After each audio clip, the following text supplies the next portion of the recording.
Hello friend, I hope you all are doing well. आज Spectrum का chapter 17 लेके आए हुए हैं। ये इस चैप्टर में हम लोग देखेंगे emergence of Swarajist socialist idea, देखेंगे रिवॉल्यूशनरी एक्टिविटी देखेंगे एंड अदर न्यू फोर्सेस के बारे में जानेंगे। इससे पहले कि हम लोग इस चैप्टर में आगे बढ़ें, अगर आप मेरे चैनल में नए हैं तो प्लीज़ हमारे चैनल को सब्सक्राइब कीजिए, सिविल एस्पिरेंट विद नरेंद्र को।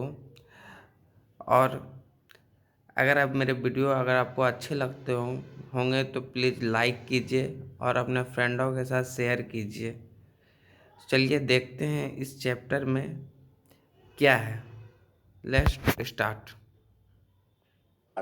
गांधी जी का अरेस्ट कब हो गया? असहयोग आंदोलन जब वापस उन्होंने ले लिया, 5 फरवरी को चौरी चौरा कांड जब हुआ 1922 में, उसके बाद गांधी जी काफी आहत हुए, असहयोग आंदोलन वापस ले लिया, गांधी जी का अरेस्ट हो गया। अभी कंडीशन आ गई डिसइंटीग्रेशन की और डीऑर्गेनाइजेशन की, ठीक है, डीमोलराइजेशन। तो एक प्रकार से विघटन, अव्यवस्था और नैतिक पतन हुआ। अभी क्या करना है, आगे की रणनीति क्या होनी चाहिए राष्ट्रवादियों की? गांधी जी तो अरेस्ट हो गए, आंदोलन वापस हो गया, इतना ज्यादा इम्पैक्ट डाला उसने आंदोलन ने मासेस के ऊपर, सब का पार्टिसिपेशन लिया, लेकिन उस हद तक सफल नहीं हो पाया। तो अभी क्या करना है, आगे आगे की रणनीति क्या होनी चाहिए, इस पर बहस शुरू हो गई कांग्रेसियों के बीच। तो देखेंगे बहस को। तो स्वराजिस्ट और नो चेंजर्स, इनके व्यूज अलग अलग थे, उसको देखते हैं। स्वराजवादी और परिवर्तन विरोधी। स्वराजवादियों का क्या मत था? इन्होंने वकालत की किसकी? काउंसिल एंट्री की, परिषद में प्रवेश की वकालत इन्होंने की कि काउंसिल में हम प्रवेश करेंगे और उसकी जो कार्य प्रणाली है उसमें बाधा डालेंगे और उसको एज ए एक मंच के रूप में यूज करेंगे अपने काम निकलवाने के लिए, और उसकी जो कार्य के संचालन है उसमें बाधा डालेंगे। इसके कौन थे? इस खंड का नेतृत्व किया सी आर दास, मोतीलाल नेहरू, अजमल खान जैसे जो नेता लीडर थे उन्होंने। उनकी कार्य प्रणाली जो है उसमें विघ्न डालने का इनका जो है मकसद था, उसके तहत ही एंट्री करेंगे और जो संभव हो सकेगा वहां से अपनी जो है बात रखेंगे, ठीक है। तो ये सब उनका एम था। नो चेंजर्स, नो चेंजर चाहते थे कि कोई भी काउंसिल एंट्री ना हो, रचनात्मक कार्य हो। अभी कोई आंदोलन नहीं हो रहा है तो इस दौरान, इस फेज में रचनात्मक कार्य होने चाहिए, जैसे सोशल वर्क है, खादी का बढ़ावा है, प्रमोशन है, ये सब चीजें होनी चाहिए। इस खंड का जो नेतृत्व था वो राजगोपालाचारी, वल्लभ भाई पटेल, राजेंद्र प्रसाद, ये सब ने किया। तो एक व्यू यहाँ पे डिफरेंस था दोनों में, स्वराजिस्ट और नो चेंजर में, कि वो काउंसिल एंट्री को एडवोकेट कर रहे थे स्वराजिस्ट, और नो चेंजर कह रहे थे कि कोई काउंसिल में एंट्री मत लो, आप काउंसिल में मत जाइए, परिषद में मत जाइए, जो भी विधायिका है उसमें प्रवेश मत लीजिए। लेकिन वो स्वराजिस्ट का व्यू था, वो आर्गू कर रहे थे कि हम जाएंगे और उनकी कार्यप्रणाली में विघ्न डालेंगे और कोशिश करेंगे कि जो संभव प्रयास हम लोगों के फेवर में हो सके वो करें, वहां पे ऐसे कुछ प्रयास करें कि अपने फेवर में काम करा सकें। वो सेक्शन जो है, दोनों सेक्शन स्प्लिट को रोकना चाहते थे। 1907 में जो स्प्लिट हुआ था एक्सट्रीमिस्ट और मॉडरेट्स के बीच में, उस तरह के स्प्लिट को, उस तरह के विभाजन से बचना चाहते थे। तो स्वराजिस्ट को अलाउ कर दिया गया, इलेक्शन को कॉन्टेस्ट करने के लिए उनको अलाउ कर दिया गया, एक कांग्रेस के ग्रुप के रूप में, कि कांग्रेस के अंदर एक ऐसा ग्रुप रहेगा स्वराजिस्ट का जो इलेक्शन में कॉन्टेस्ट करेगा, बाकी के नहीं करेंगे। तो एक कांग्रेस के अंदर ही एक उनका एक ग्रुप बना दिया गया, कोई स्प्लिट नहीं किया गया, उनको अलाउ कर दिया गया। एक व्यू डिफरेंट है तो भाई स्प्लिट नहीं होगा, कांग्रेस में ही रहेंगे सब, लेकिन एक सेक्शन के तहत वो इलेक्शन लड़ेंगे, और जो नहीं लड़ना चाह रहे वो कंस्ट्रक्टिव वर्क में लगेंगे, नो चेंजर वाले रचनात्मक कार्य करेंगे। तो स्वराजिस्ट ने एक्सेप्ट कर लिया कांग्रेस के प्रोग्राम को, केवल एक डिफरेंस के साथ कि ये जो है स्वराजिस्ट काउंसिल को ज्वाइन करेंगे, लेजिस्लेटिव काउंसिल में एंटर करेंगे। स्वराजिस्ट ने अपना मैनिफेस्टो निकाला और उसमें एंटी इंपीरियलिस्ट लाइंस पर निकाला, मतलब बहुत ज्यादा साम्राज्यवादी विरोधी तर्ज पर इसको जारी किया, जो भी अपना चुनावी घोषणा पत्र था। स्वराजिस्ट सफल हुए अच्छी सीटें जीतने में और सेंट्रल प्रोविंस में उनको क्लियर मेजॉरिटी में मिली। गांधी जी ने प्रारंभ में, गांधी जी जेल में थे खैर उस टाइम पे जब अरेस्ट हुए थे असहयोग आंदोलन के बाद, तो इन्होंने अपोज किया स्वराजिस्ट को कि काउंसिल एंट्री मत करिए, आप काउंसिल में जाएंगे तो ब्रिटिश साम्राज्य से मिल जाएंगे, जाके उनकी लाइंस पर काम करने लगेंगे, उनके संग मिल जाएंगे जाके और आप हिस्सा बन जाएंगे एक सरकार का, तो हमारा लॉस होगा, लीडर्स का लॉस होगा, राष्ट्रवादियों का लॉस होगा कि उन एक बार प्रवेश कर जाएंगे तो फिर एक प्रकार का आप उसमें मिंगल हो जाएंगे, मिक्स हो जाएंगे। तो इसके तहत गांधी जी स्वराजिस्ट के डिसीजन के खिलाफ थे, बट बाद में ये सपोर्ट में आ गए कि स्वराजिस्ट हैं, उन्होंने कन्विंस कर दिया गांधी जी को उन्होंने कि वो जो हैं कॉलोनियल एडमिनिस्ट्रेशन का भाग नहीं बनेंगे और उनकी कार्य प्रणाली में विघ्न डालेंगे, क्योंकि आंदोलन इस समय कोई नहीं चल रहा है, तो हम एंटर करेंगे और वहां पे तमाम भाषण देंगे और कोशिश करेंगे कि हमारे फेवर में काम किया जाए, नेशनलिस्ट लाइन पे किया जाए, जो भी वर्क हो रहा है लेजिस्लेटिव काउंसिल में, जो बेकार के कानून बनाए जा रहे हैं उनके खिलाफ बोलेंगे और उनके खिलाफ वोट करेंगे, आउट वोट करेंगे सरकार की नीतियों को। तो ये सब से कन्विंस किया गांधी जी को, फिर गांधी जी बाद में सपोर्ट में आ गए। Gradually the Swarajist position has weekend, धीरे धीरे स्वराजियों की जो पोजीशन है वो वीक होने लगी। क्यों वीक होने लगी?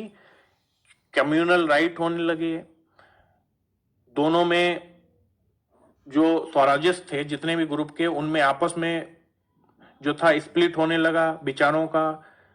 और द डेथ ऑफ सीआर दास, जो सीआर दास जो मेन लीडर थे उनकी मृत्यु हो गई 1925 में और इसको फर्दर वीकर हो गई इसकी position.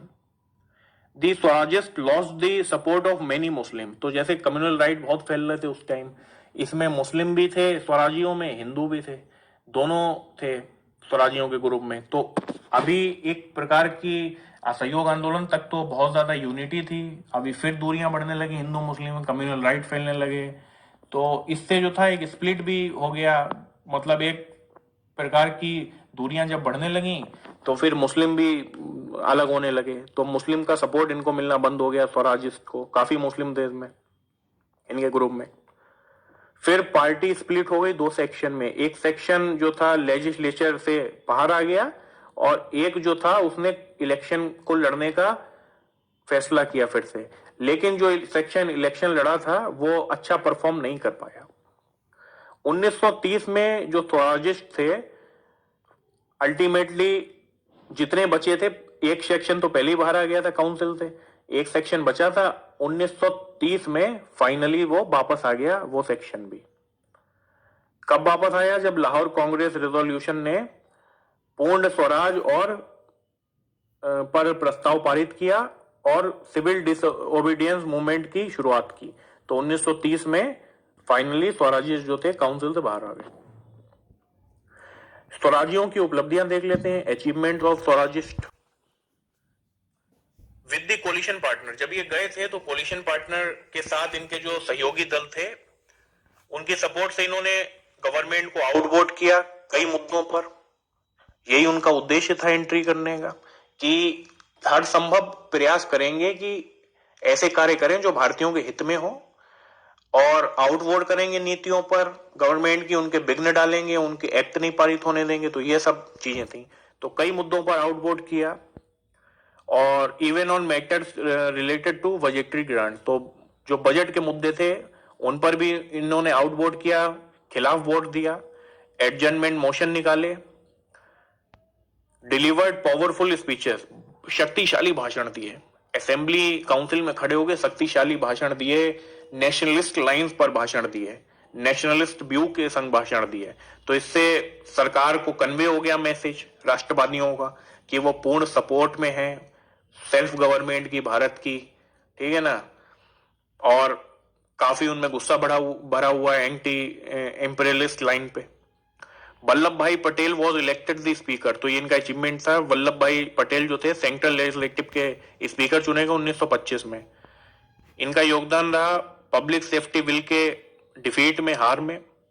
They expose the hollowness of Montford scheme. तो मॉन्टफोर्ड स्कीम जो 1919 की थी, उसकी जो कमियां थी वो इन्होंने उजागर करी काउंसिल में, उसके भी, और सरकार को अवगत कराया कि किस तरह के रिफॉर्म चाहते हैं नेशनलिस्ट। ड्रॉबैक क्या थे इनके?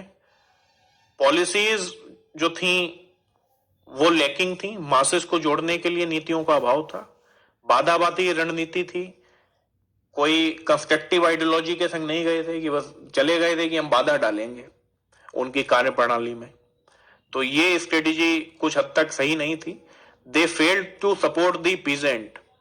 वे किसानों का समर्थन करने में विफल रहे, किसानों के लिए काम नहीं कर पाए। जो किसानों की मिजरेबल कंडीशन थी, दयनीय दशा थी, उस पे कुछ काम नहीं कर पाए। Conflict with coalition partner. Government के जो सहयोगी थे उनके संग विवाद था इनका, बाद में होने लगा विवाद। Constructive work by no changers. No changers के द्वारा कंस्ट्रक्टिव वर्क देखते हैं। आश्रम का इन्होंने निर्माण किया, क्योंकि ये तो काउंसिल एंट्री के विरोधी थे, और इन्होंने कंस्ट्रक्टिव वर्क करना शुरू कर दिया। उसमें क्या आश्रम निर्माण और नेशनल स्कूल स्थापित किए। सोशल सर्विस में ज्यादा बिलीव करते थे। कॉलेजेस स्थापित किए, हिंदू मुस्लिम यूनिटी पे काम किया, क्योंकि उस टाइम कम्युनल राइट बहुत हो रहे थे। असहयोग के बाद एकदम से कम्युनल राइट बढ़ गए। असहयोग आंदोलन जब खत्म हुआ, खिलाफत मूवमेंट खत्म हुआ, फिर दूरियां बढ़ने लगी। जो यूनिटी थी वो फिर दूरियों में बदल गई धीरे धीरे, और अस्पृश्यता को रिमूव करने के लिए काम किए इन्होंने। फॉरेन जो गुड्स थे उनको आपका बॉयकॉट करने के लिए काम किए, जनता को प्रेरित किया कि बॉयकॉट करते रहिए आप। सिविल डिसोबीडियंस की बैकबोन की तरह काम किया। Critic of constructive work. रचनात्मक कार्य की एक आलोचना। तो कंस्ट्रक्टिव वर्क तो कर रहे थे, लेकिन इसके कुछ कमियां भी थी। क्या थी कमियां थी? नेशनल एजुकेशन जो ये दे रहे थे वो मध्यम वर्ग और अमीर किसानों को ही उसका फायदा हुआ। जो भी नेशनल स्कूल इन्होंने खोले थे, प्रत्येक जन सामान्य तक, बिल्कुल आखिरी तक नहीं पहुंच पाया, Antyodaya. Khadi was costlier then the imported clothes. जो क्लॉथ आ रहे थे बाहर से, उसके मुकाबले खादी ज्यादा कॉस्टलियर थी। तो लोगों को दिक्कत हो रही थी। खादी का प्रसार तो कर रहे हो, लेकिन खरीदने में तो प्रॉब्लम होगी ना। तो उसके ये जो थे खादी के, थोड़ा महंगाई के चक्कर में जनता जो थी उसको इतना एडॉप्ट नहीं कर पाई खादी को। No emphasis was laid on the economic grievances of the landless and agriculture labourers.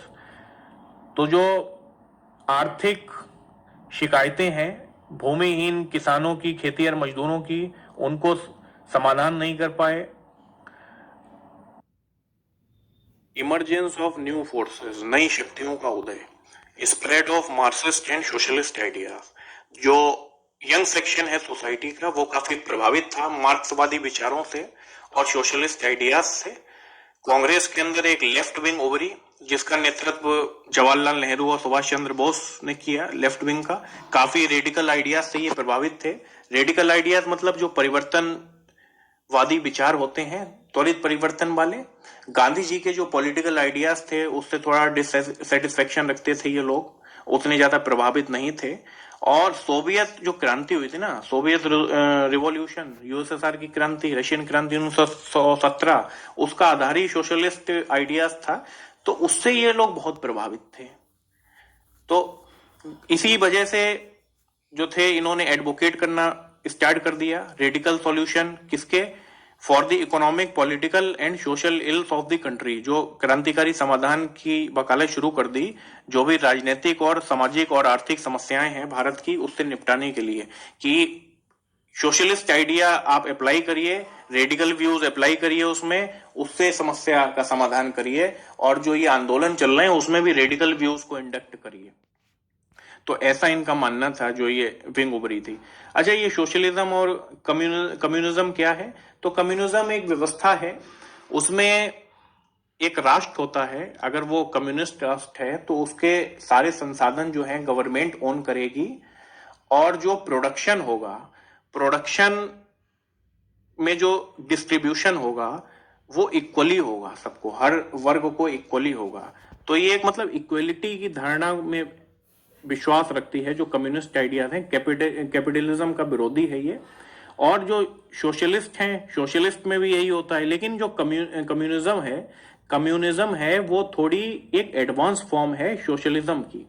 Communist जो कंट्रीज होती हैं वो बिल्कुल ही प्रकार से देखा जाए नास्तिक होती हैं, वहां पे कोई भी ईश्वर की पूजा नहीं की जाती। लेकिन सोशलिस्ट कंट्री में एक प्रकार से छूट दी जाती है रिलीजन की, कोई भी फॉलो कर सकता है रिलीजन को। तो ये है सोशलिज्म। तो इस प्रकार के रेडिकल आइडियाज होते हैं, उनमें परिवर्तनवादी विचार की त्वरित परिवर्तन आए। तो यही एडवोकेट करने जो है प्रारंभ कर दिए, और सोसाइटी के लिए काम हो, सोशल काम हो, तो ये होते हैं आपके जो मार्क्सवादी और सोशलिस्ट आइडियाज। पूर्ण स्वराज, कंप्लीट इंडिपेंडेंस। जो सोशलिस्ट कम्युनिस्ट थे वो पूर्ण स्वराज, कंप्लीट इंडिपेंडेंस को फेवर करते थे। इनकी जो गतिविधियां थी वो इंटरनेशनल अफेयर्स से इन्फ्लुएंस थी। जैसे मैंने बताया, रशियन क्रांति हुई, अन्य देशों का विकास हुआ, अन्य देशों में रिवॉल्यूशन हुआ, इंडस्ट्रियल रिवॉल्यूशन हुआ। तो ये सब चीजें जो थी इनको काफी प्रभावित करती थी। इन आइडियाज को रेडिकल व्यूज थे एकदम परिवर्तनवादी की, परिवर्तन होना चाहिए, जो बेकार व्यवस्था है उसमें परिवर्तन आना चाहिए। तो इन इंटरनेशनल इन्फ्लुएंसेस जो हुए उन्होंने काफी प्रभावित किया। हालांकि जो ये विचार थे कम्युनिज्म का, ये विदेशी व्यापार था, हमारे देश में कितना सही बैठता है वो पता नहीं, लेकिन ये विचार विदेशी था और जहां लागू हुआ था काफी सक्सेसफुल हुआ था। रशियन क्रांति के बाद काफी डेवलपमेंट हुआ था रशिया में। The raise question of internal class oppression by capitalist and landlord. तो इसने क्वेश्चन रेज किया कि जो ऑपरेशन हो रहा है, ये जिस प्रकार से दमनकारी नीतियां अपनाई जा रही हैं पूंजीपतियों, लैंडलॉर्ड्स के द्वारा, जो ये शोषण कर रहे हैं गरीब वर्ग का, तो उस पर इन्होंने सवाल उठाए, उसके ये खिलाफ थे। कम्युनिस्ट पार्टी ऑफ इंडिया, तो ये कम्युनिज्म के जो विचार हैं, जो साम्यवाद जिसको बोलते हैं, साम्यवाद को प्रसार करने के लिए एक, और उसको एडवोकेट करने के लिए एक कम्युनिस्ट पार्टी ऑफ इंडिया उभरी 1922 में ताशकंद में। अभी उज्बेकिस्तान का कैपिटल है ये। एमएन रॉय द्वारा स्टेब्लिश की गई, ये ध्यान रखिएगा, एमएन रॉय के द्वारा इसको स्टेब्लिश किया गया और अबनी मुखर्जी के द्वारा इसको स्टेब्लिश किया गया। एमएन रॉय जो थे कम्युनिस्ट विचार के थे व्यक्ति। Worker and peasant party were organise all over the country. तो इसकी तर्ज पर अलग अलग क्षेत्रों में वर्कर की और पीजेंट की, कर्मचारियों की और जो पीजेंट हैं किसानों की, अलग अलग पार्टी ऑर्गेनाइज की गई इन्हीं के आइडियाज पे, मार्क्सवादी और कम्युनिस्ट आइडियाज पर। और all these communist remained an integral part of national movement and work along with Congress. तो ये सब जो कम्युनिस्ट पार्टी देश में उभरी थी, तो इनने मेन कम्युनिस्ट पार्टी के साथ सबने काम किया और ये कांग्रेस को साथ काम किया, अलोंग विद कांग्रेस के सपोर्ट में काम किया, साथ में काम किया। विचारधारा इनकी थोड़ी रेडिकल थी, वो बात अलग है, लेकिन कांग्रेस के साथ मिलकर इन्होंने काम किया। अभी भी है ये party CPI. Growth of trade union, all India trade union, तो ये 1920 में स्टेब्लिश हुआ था। इसके कई मेंबर थे, नारायण जोशी, इन्हें इसको फाउंडिंग मेंबर कई थे, नारायण जोशी थे, लाला लाजपत राय थे। लाला लाजपत राय इसके पहले प्रेसिडेंट भी बने और इसने काफी स्ट्राइक की, जो भी समस्याएं हो रही थी, जो भी प्राइस हाइक हुए थे या कुछ जो दमनकारी नीतियां थी, उसके विरुद्ध इन्होंने काफी स्ट्राइक भी की। और ये हितों के लिए हुई थी, बनाया गया था इसका जो निर्माण किया गया था, जो कर्मचारी हैं तो उनके हितों के लिए, कर्मचारी और मजदूर वर्ग के हितों के लिए। कास्ट मूवमेंट देख लेते हैं, जातिगत आंदोलन। जो लोअर जाति के लोग हैं उनके सामाजिक उत्थान के लिए जो आंदोलन चलाए गए, इनको पिछले चैप्टर में हम लोग देख भी चुके हैं, लेकिन एक नजर और डाल लेते हैं, फिर से रिवीजन हो जाएगा, वहां पे डिटेल में डिस्कस कर चुके हैं। जस्टिस पार्टी मद्रास, आत्मसम्मान आंदोलन वही पेरियार वाला, self respect movement 1925, Satyashodhak Samaj Maharashtra, Bhaskar Rao Jadhav Maharashtra, ये उन्होंने मूवमेंट चलाया था भास्कर राव जाधव ने। महार अंदर अंबेडकर, तो ये महार जो एक कास्ट है वो महाराष्ट्र में पाई जाती, काफी पार्ट कंस्टिट्यूट करती है महाराष्ट्र का। और ये काफी बुद्ध भी बन गए हैं। जब अंबेडकर बुद्ध में कन्वर्ट हुए थे तो उनकी तर्ज पर ये काफी बुद्ध धर्म भी इन्होंने अपना लिया है। और महाराष्ट्र में काफी संख्या में ये पाए जाते हैं महार्स। तो इनके तहत अंबेडकर ने जो था कास्ट मूवमेंट चलाया सामाजिक उत्थान के लिए। रेडिकल एजावाज अंडर के अयप्पन एंड के केसवान इन केरला। तो केरल में के अयप्पन और जो सी केसवन के नेतृत्व में एजावाओं ने आंदोलन चलाया। केरल में एक एजावा कम्युनिटी होती है। Revolutionary activities during the 1920s, 1920 के दशक के दौरान क्रांतिकारी गतिविधियां। The sudden withdrawal of the non cooperation movement left many disillusioned. तो असहयोग आंदोलन का जो त्वरित वापस लेना है उससे काफी लोग मोहभंग हो गए। जो भी ये नीतियां अपनाई गई थी, जो भी प्रैक्टिस की गई थी सत्याग्रह की, जो भी पॉलिसीज अपनाई गई, जो कार्यक्रम किया गया था, उससे मोहभंग हो गए। उसकी सार्थकता पे सवाल करने लगे। उन्होंने राष्ट्रवादी नेतृत्व की मूल रणनीति और अहिंसा पर जोर देने के लिए सवाल करना शुरू कर दिया और विकल्पों की तलाश शुरू कर दी। तो इसके अन्य विकल्पों की तलाश शुरू कर दी उन्होंने, लोगों ने, कि ये तो फेल हो गया, इतना ज्यादा इम्पैक्ट नहीं डाल पाया, तो अन्य विकल्प देखते हैं कुछ।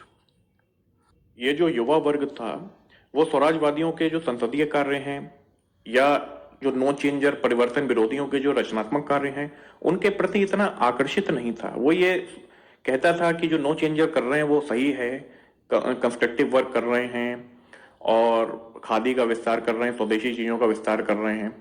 तो इनसे जो है क्रांति रिवॉल्यूशन नहीं आ सकता, ना ही स्वराजवादियों के संसदीय कार्यों से रिवॉल्यूशन आ सकता है। अंग्रेजों को भगाया नहीं जा सकता। तो रिवॉल्यूशन लाने के लिए, क्रांति लाने के लिए हिंसक तरीकों का इस्तेमाल करना ही होगा। इसी उद्देश्य के साथ इन्होंने जो क्रांतिकारी गतिविधियां हैं उनको वापस से जन्म दिया जो दब गई थी। तो अभी से यहां से द्वितीय चरण प्रारंभ होना शुरू हो गया। और अब हम आगे देखेंगे कैसे हिंदुस्तान सोशलिस्ट रिपब्लिक एसोसिएशन बना और कुछ क्रांतिकारियों के विषय में देखेंगे, उनके द्वारा जो कार्य किए गए क्रांतिकारी उनके विषय में देखेंगे। उग्रसेन, भगत सिंह, सुखदेव, चंद्रशेखर आजाद, शिव वर्मा, भगवती चरण बोहरा, जयदेव कपूर, जतिन दास, इन सब में से कुछ नामों से तो फेमस ही होंगे, लगभग सभी से होंगे आप। सूर्यसेन इन्होंने एक रेड करी थी, आर्मरी रेड, उसको आगे हम देखेंगे। बहुत हिम्मत के संग, ये मास्टर था, इनको बोलते थे कि ये मास्टर थे और ढाका की जो कांग्रेस समिति थी उसके अध्यक्ष थे। भगत सिंह के नाम से सभी लोग परिचित होंगे। सुखदेव, कोई परिचय देने की आवश्यकता नहीं, चंद्रशेखर आजाद की भी। शिव वर्मा, भगवती चरण बोहरा, जयदेव कपूर, जतिन दास, ये सारे जो थे रिवॉल्यूशनरी आइडियाज को इन्होंने सपोर्ट किया, क्रांतिकारी विचारों का इन्होंने समर्थन किया और इन्होंने किया हिंसक तरीकों का इस्तेमाल किया जा सकता है देश के लिए, for the sake of country. जो हिंसक तरीके हैं उनसे बचा नहीं जा सकता, इस्तेमाल कर सकते हैं। अगर कोई अधिकारों का हनन कर रहा है, आपके देश में घुसा हुआ है, आपको दबा रहा है, तो आप फिर कोई रास्ता नहीं बचता है, हिंसक तरीकों का इस्तेमाल कर सकते हैं। मेजर इन्फ्लुएंसेस, प्रमुख इनके जो प्रभाव थे वो, तो ये जो है क्या करना चाह रहे थे, जो एक नया उभरता वर्ग था उसकी जो क्रांतिकारी क्षमता है उसका उपयोग करना चाहते थे। ये जो युवा वर्ग है उसकी क्रांतिकारी क्षमता का, उनको एनर्जी को टैप कर करके उसका उपयोग करना चाहते थे क्रांतिकारी गतिविधियों के लिए और फिर रिवॉल्यूशन लाने के लिए। रशियन जो रिवॉल्यूशन है उसका काफी इंपैक्ट पड़ा था। मार्क्सवादी जो आइडियाज हैं, मार्क्सवादी आइडियाज क्या हैं, कम्युनिज्म के आइडियाज हैं साम्यवाद के। उसमें यह है कि एक ऐसी सोसाइटी हो जहां पे सारे जो रिसोर्सेस हैं वो गवर्नमेंट ओन करती हो और सारे रिसोर्सेस पे हर वर्ग का अधिकार हो इक्वली, ठीक है। डिस्ट्रीब्यूशन पे जो है हर वर्ग का अधिकार हो, प्रोडक्शन पे हर वर्ग का अधिकार हो इक्वली। तो एक प्रकार से ये कम्युनिज्म और जो सोशलिस्ट आइडियाज थे उनका काफी इंपैक्ट पड़ा इन पर। कुछ जो पत्रिकाएं और पुस्तक थी उन्होंने काफी प्रभावित किया इनको। उनमें विदेशी नीतियों के बारे में आ रहा था, उनकी जो बेकार सी नीतियां थी उसके विषय में तो गुस्सा और रोष बढ़ रहा था। और जो युवा वर्ग है उसमें एक प्रकार से उसकी जो एनर्जी थी वो निकलने को तैयार थी, भले ही हिंसक तरीकों के माध्यम से, लेकिन निकलने के लिए रेडी थी। अभी इन पंजाब, यूनाइटेड प्रोविंस, बिहार जो रिवॉल्यूशनरी एक्टिविटीज थी पंजाब, संयुक्त प्रांत और बिहार में, वो हिंदुस्तान रिपब्लिक एसोसिएशन ने संभाली, HRA।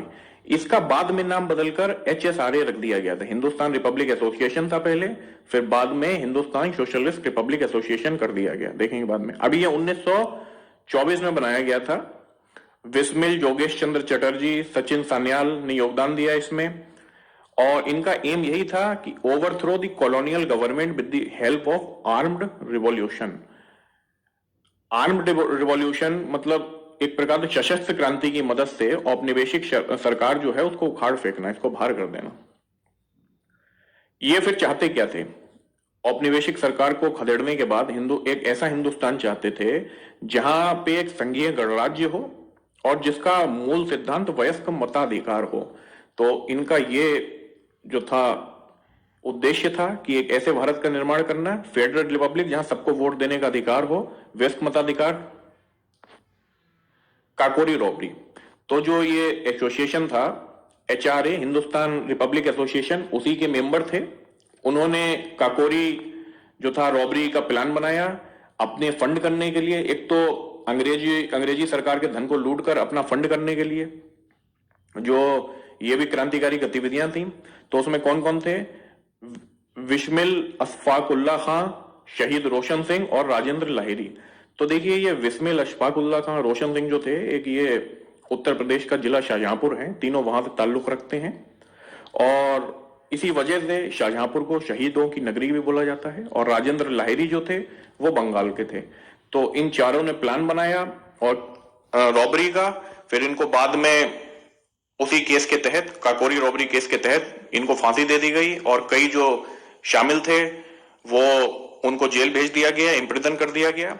तो इस प्रकार से ये काकोरी रॉबरी हुई थी। और इसके बाद जो इनको जेल भेजा गया और जो मेन लीडर थे उनको फांसी दी गई, विस्मिल, अशफाकुल्ला और रोशन सिंह, राजेंद्र लाहिरी को। तो इससे एक प्रकार का डिमोटिवेशन फैल गया। जो ये एसोसिएशन था, हिंदुस्तान रिपब्लिक एसोसिएशन, अभी इसको वापस से बिल्ड करना था। तो जो अन्य क्रांतिकारी थे उन्होंने इसका नेतृत्व संभाला और वापस से इसको रिबिल्ड करना स्टार्ट किया, वापस से कंस्ट्रक्ट करना स्टार्ट किया, स्ट्रेंथन करना स्टार्ट किया।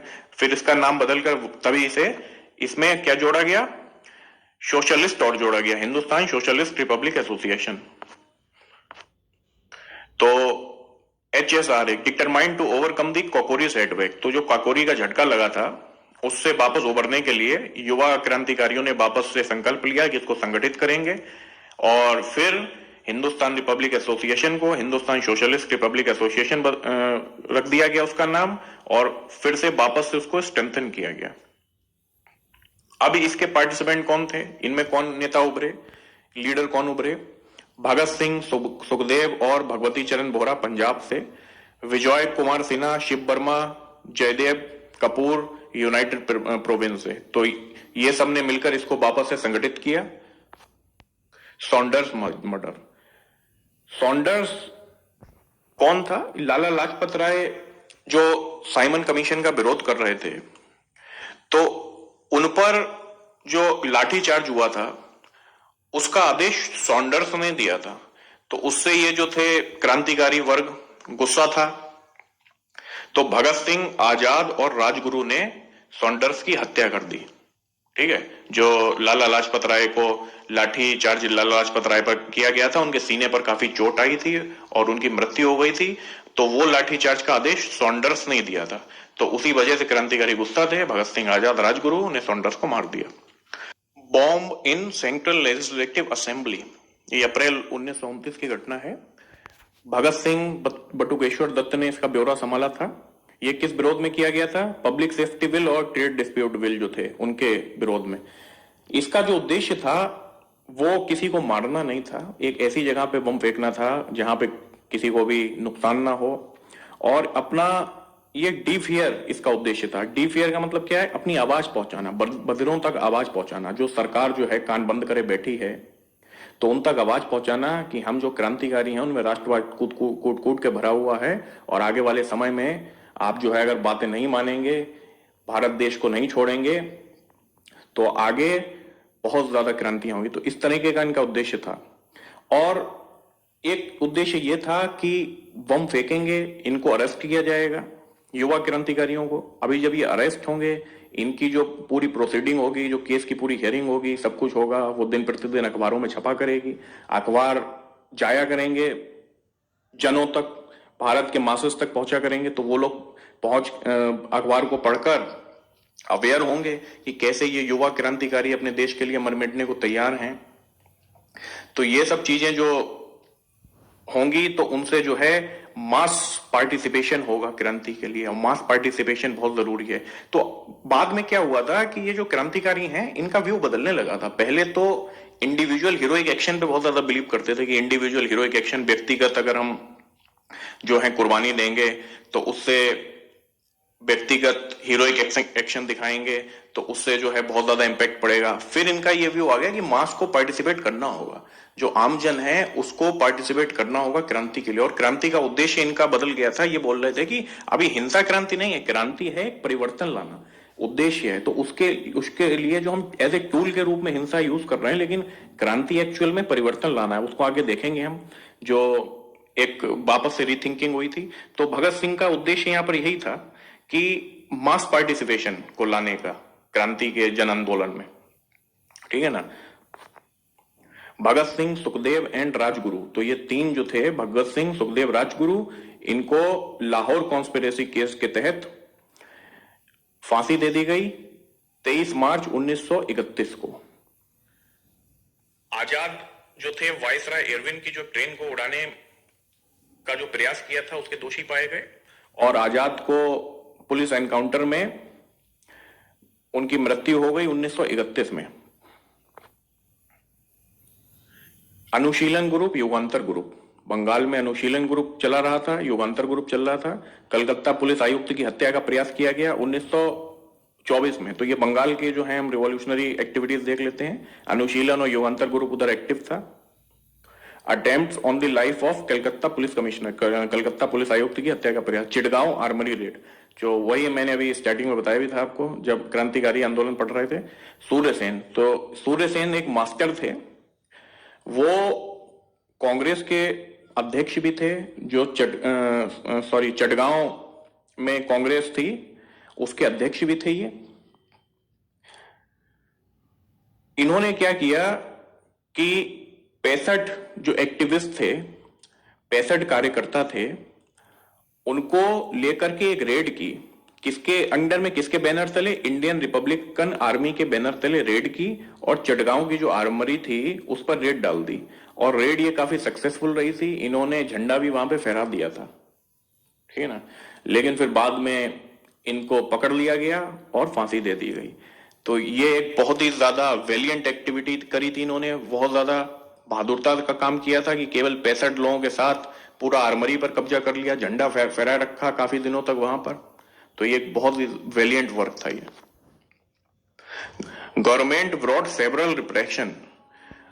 Jawaharlal Nehru was arrested for the sedition and giving 2-year sentence because he had condemned the imperialism and praised the heroism of revolutionaries. तो गवर्नमेंट जो थी इनके खिलाफ रिप्रेशन लाई रही थी, हमेशा से ला रही थी, और जवाहरलाल नेहरू को 2 साल की सजा दे दी गई, जेल में बंद कर दिया गया। क्यों? क्योंकि इन्होंने इंपीरियलिज्म को कंडेम किया था और जो क्रांतिकारी एक्टिविटीज हैं उनको प्रेस किया था, उनकी प्रशंसा की थी। तो इस वजह से HRA stood for abolition of all the system which made exploitation of men by men possible। तो HRA, हिंदुस्तान रिपब्लिकन एसोसिएशन, उसका उद्देश्य यह था कि जो मनुष्य द्वारा मनुष्य का शोषण हो रहा है उसको खत्म करना, उन सब प्रणालियों को खत्म करना जो मनुष्य ही मनुष्य का दुश्मन बना हुआ है।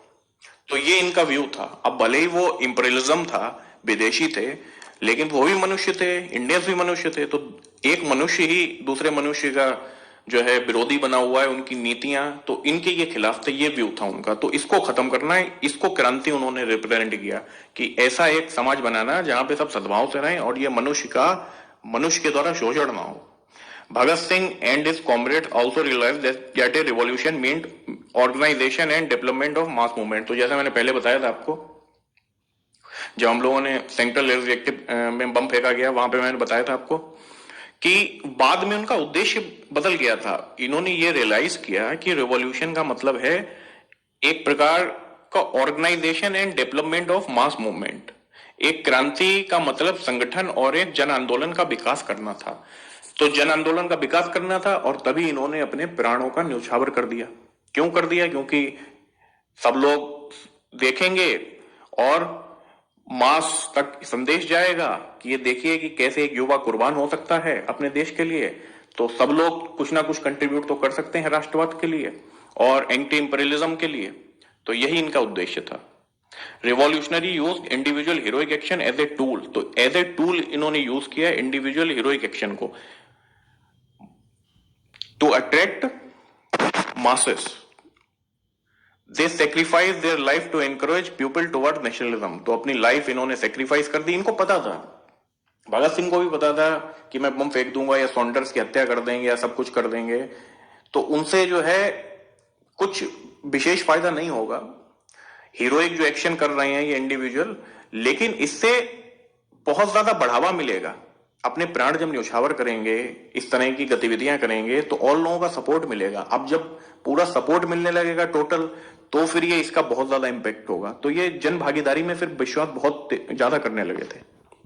रीडिफाइनिंग रिवॉल्यूशन, क्रांति की पुनर्व्याख्या। जो बाद के रिवॉल्यूशनरीज थे, भगत सिंह, ये सब ने जो है क्रांति की पुनर्व्याख्या की थी। वीर सावरकर, भगत सिंह, इन सब ने। Revolution was no longer equated with militancy and violence. तो क्रांति का अब तात्पर्य उग्रवाद और हिंसा नहीं था। इसका उद्देश्य राष्ट्रीय स्वतंत्रता से था कि स्वतंत्रता चाहिए, उसका एज ए टूल हिंसा इस्तेमाल हो गई वो अलग बात है, हीरोइक एक्शन इस्तेमाल हो गए अलग बात है, लेकिन अल्टीमेट उद्देश्य जो है राष्ट्रीय स्वतंत्रता से था। क्रांति मतलब त्वरित चेंज, एक चेंज आना समाज में, कंट्री में, वो क्रांति है। साम्राज्यवादी को उखाड़ फेंकना था, लेकिन इसके बाद एक नया समाजवादी समाज हासिल करना था। क्रांति ले आएंगे, साम्राज्यवाद को उखाड़ फेंकेंगे, लेकिन फिर उसके बाद का क्या? उसके बाद एक ऐसा समाज स्टेब्लिश करना था जो मनुष्य द्वारा मनुष्य के शोषण को समाप्त करे। तो ये पूरा होल उद्देश्य था क्रांति का। क्रांति ये नहीं कि खाली जो है उग्रवादी एक्टिविटीज कर दी वो क्रांति हो गई, ये नहीं। क्रांति का अल्टीमेट उद्देश्य जो था इंपीरियलिज्म को हटाना, साम्राज्यवाद को उखाड़ फेंकना और फिर उसके बाद एक ऐसे समाज का स्थापना करना जहां मनुष्य द्वारा शोषण रोका जा सके। ठीक है, तो दोस्तों आई होप फ्रेंड कि आपको ये वीडियो अच्छा लगा होगा। अगर अच्छा लगा तो प्लीज़ लाइक कीजिए और अपने फ्रेंड के साथ शेयर कीजिए और हमारे चैनल को सिविल एस्पिरेंट विद नरेंद्र को सब्सक्राइब कीजिए। Thank you.